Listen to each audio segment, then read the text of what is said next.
मित्रों, जैसा कि हम सभी जानते हैं कि हमारे पौराणिक ऋषि मुनि बहुत ही बड़े ज्ञानी और तपस्वी हुआ करते थे। उनके लिए एक व्यक्ति को उत्पन्न करना भी उनकी विद्या का छोटा सा हिस्सा हुआ करता है। इसी तत्व के अंतर्गत इस वीडियो में हम ऋषि श्रृंगी, जो भगवान राम के बहन के पति थे, उनके विचित्र जन्म के बारे में जानेंगे कि कैसे उनका जन्म एक हिरनी के गर्भ से हुआ। प्रिय मित्रों, वीडियो में आगे बढ़ने से पहले अगर आप भगवान श्री कृष्ण जी के भक्त हैं तो कमेंट में जय श्री कृष्ण जरूर लिखें। दोस्तों, एक बार महर्षि युधिष्ठिर को श्रृंगी ऋषि की कथा बताते हुए कहा कि श्रृंगी ऋषि का जन्म एक हिरनी के गर्भगृह से हुआ था। दोस्तों, यह कहानी बड़ी ही रोमांचक है। यह कहानी बिल्कुल सत्य और पौराणिक कथाओं पर आधारित है और उनके पिता ऋषि विभांडक थे। इतनी रोचक बात को सुनकर युधिष्ठिर ने ऋषि से पूछा कि महर्षि, एक मनुष्य योनि का जीव एक पशु योनि के जीव से उत्पन्न कैसे कर सकता है? यहाँ ना तो धर्म संबंध है और ना ही व्यवहार संबंध है, तो फिर हिरनी के गर्भगृह से एक बच्चे की प्राप्ति कैसे हो सकती है? और इस प्राकृतिक संसाधन से जन्मा हुआ बच्चा एक महान ऋषि कैसे हो सकता है? कृपया कर मुझे इन सब बातों को विस्तार पूर्वक समझाए। तब लोमरस ऋषि ने युधिष्ठिर को सारी कथा विस्तार पूर्वक बताई। उन्होंने कहा कि महर्षि कश्यप के पुत्र ऋषि विभांडक बहुत बड़े तपस्वी थे और ऋषि विभांडक कठोर तप किया करते थे। उनकी तपस्या इतनी कठिन थी कि उनके जैसा तपस्या करने वाला इस धरती पर कोई नहीं था। अपनी तपस्या के प्रभाव से प्रजाति ब्राह्मा के समान वैदिक प्रमाण होते थे। उन्होंने अपने वीर्य को अभोग रखते हुए इस तपस्या को प्रारंभ किया था और लगातार बनाए रखा था। उनके देह से देवताओं को जलन उत्पन्न हो गई थी। सभी देवता उनके भयंकर तेज को अपने आगे बर्दाश्त नहीं कर पा रहे थे। इसलिए उन्होंने इंद्रदेव से इसके लिए याचना की, महर्षि विभांडक के तप को खंडित किया जाए। इंद्र हमेशा ही भयभीत ही रहा करते थे कि कोई कठोर तपस्या से इंद्र पद को प्राप्त ना कर ले। देखते देखते इंद्रदेव देवताओं की बातों में आ गए और इंद्रदेव ने महर्षि विभांडक की तपस्या भंग करने के लिए स्वर्ग की सुंदर अप्सरा उर्वशी को पृथ्वी लोक पर भेजा। जब ऋषि विभांडक सुबह सुबह स्नान के लिए सरोवर की तरफ गए, तभी देवराज इंद्र के द्वारा भेजी हुई सभी अप्सराएं कमुक अंदाज में सरोवर के पास आई और सरोवर में स्नान कर रहे ऋषि विभांडक को लुभाने लगी। धीरे धीरे ऋषि विभांडक में तीव्र काम वासना जाग उठी, जिसके कारण उनका वीर्यपात पानी के अंदर हो गया। पानी के अंदर वीर्य गिर जाने के कारण ऋषि विभांडक की वर्षों की तपस्या भंग हो गई। ऋषि का वीर्यपात होते ही उर्वशी तत्काल स्वर्ग लोक में चली गई। उसके बाद दोस्तों, ऋषि विभांडक को बड़ा पश्चातावा हुआ। पश्चाते हुए ऋषि विभांडक अपने आश्रम में चले गए। दोस्तों, थोड़ी देर बाद एक प्यासी हिरनी सरोवर के पास आकर पानी पीने लगी। पानी पीने के साथ साथ पानी में गिरा हुआ ऋषि का वीर्य भी पी जाती है। दोस्तों, ऋषि का वीर्य पीने के कारण हिरनी गर्भ धारण कर लेती है, जिस कारण हिरनी ने कुछ दिन बाद एक बच्चे को जन्म दिया, जिनके मस्तक पर एक सींग था। मस्तिष्क पर एक सींग होने के कारण उनका नाम श्रृंगी पड़ा। आगे चलकर वही महान ऋषि श्रृंगी हुए।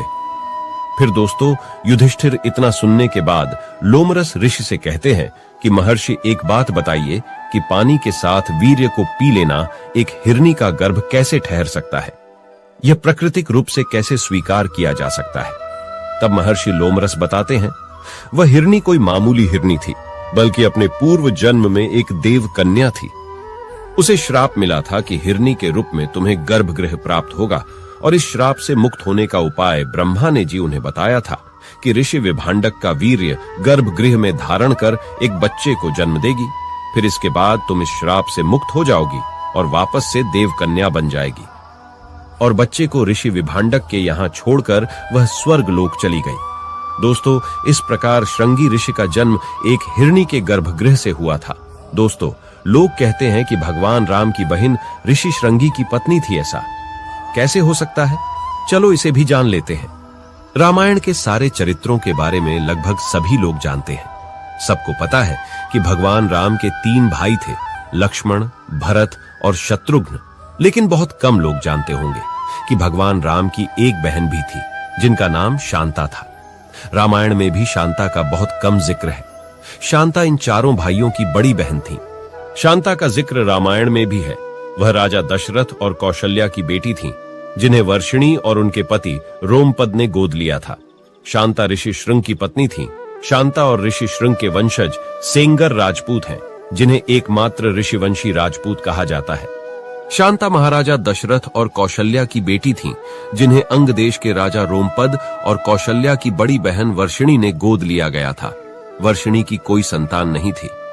एक बार वर्षिणी अपने पति के साथ अपनी बहन से मिलने अयोध्या आई थीं। वर्षिणी ने मजाक में शांता को गोद लेने की इच्छा जताई। वर्षिणी की ये बात सुनकर राजा दशरथ ने उन्हें अपनी बेटी शांता को गोद देने का वचन दे दिया और इस तरह शांता अंग देश की राजकुमारी बन गईं। शांता के बाद राजा दशरथ की कोई संतान नहीं थी। वो एक पुत्र चाहते थे जो उनके राजवंश को आगे बढ़ाए। उन्होंने ऋषि श्रृंग को पुत्र कामेष्टि यज्ञ करने के लिए बुलाया, जिसके परिणाम स्वरूप राम, भरत और जुड़वां लक्ष्मण और शत्रुघ्न का जन्म हुआ। शांता को वेद, कला और शिल्प का अनूठा ज्ञान था। वह बहुत सुंदर थीं। एक दिन राजा रोमपद शांता के साथ बातचीत में व्यस्त थे। तभी एक ब्राह्मण मॉनसून के दिनों में राजा से खेती में मदद मांगने आया। रोमपद ने ब्राह्मण की याचना पर ध्यान नहीं दिया। अपनी उपेक्षा से नाराज ब्राह्मण वहां से चले गए। वर्षा के देव इंद्रदेव भी अपने भक्त के इस अपमान से नाराज हो गए, इसलिए मॉनसून के मौसम में वहां बहुत कम वर्षा होती थी। सूखा पड़ने से वहां हाहाकार मच गया। इस समस्या से मुक्ति पाने के लिए रोमपद ऋषि श्रृंग के पास गए। रोमपद ऋषि श्रृंग से यज्ञ करने की विनती करते हैं। ऋषि श्रृंग के कहेनुसार यज्ञ किया जाता है, जिसके बाद अंग देश में वर्षा होती है और सूखे की समस्या खत्म हो जाती है। इससे प्रसन्न होकर रोमपद ने अपनी पुत्री शांता का विवाह ऋषि श्रृंग से कर दिया। शांता और ऋषि श्रृंग अयोध्या पहुंचे। शांता ने दशरथ और कौशल्या के चरण स्पर्श किए। शांता को देखकर राजा दशरथ हैरान थे, क्योंकि वह किसी ऋषि की तरह दिखती थीं। शांता ने जहां भी पैर रखा वहां से सूखा गायब हो गया। दशरथ और कौशल्या सोच में पड़ गए कि आखिर यह कौन है।